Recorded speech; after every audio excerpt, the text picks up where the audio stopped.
Aujourd'hui, je vais vous raconter une histoire étrange. Un jour, Alex, scientifique et chercheur, partit visiter une grotte. Il prit un avion pour y aller.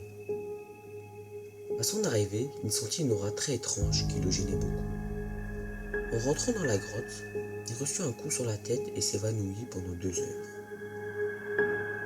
À son réveil, il était terrifié, mais comme il pleuvait beaucoup, il était obligé de rester dans la grotte.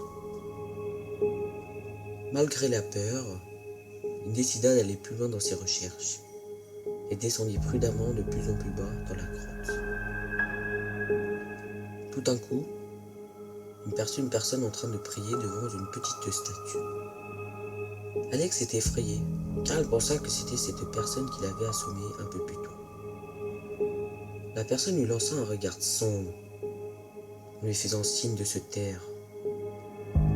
Tremblant de peur, Alex attendit donc que la personne étrange finisse sa prière.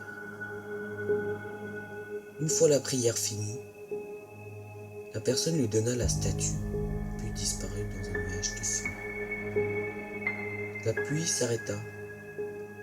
Terrifié par cette rencontre, Alex décida de remonter le plus vite possible pour sortir de la grotte. Il tremblait encore et ne comprenait pas ce qu'il venait de se passer.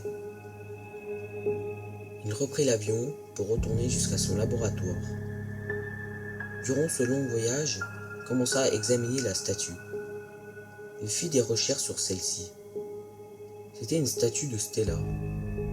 Et la légende disait que celui qui recevait cette statue devait subir une malédiction et qu'il devrait mourir le vendredi 33. C'était étrange, car il n'y a pas de vendredi 33. Alex eut quand même très peur, car aujourd'hui c'était le mercredi 31. Il se demandait s'il allait lui arriver malheur ce vendredi.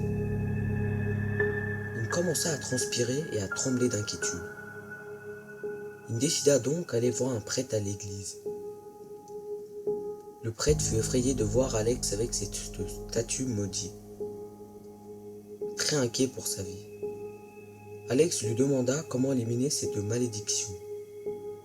Le prêtre lui répondit qu'il n'aurait jamais le temps avant ce vendredi. Il commença à s'inquiéter pour la vie d'Alex. Alex décida de retourner dans la grotte pour revoir la personne qui lui avait donné la statue. Mais il ne retrouva personne. Ces 2 derniers jours, Alex en profita pour revoir sa famille. Le dernier jour, il était dans le parc, prêt à mourir. Le ciel l'éclaira. Il mourut avec sourire.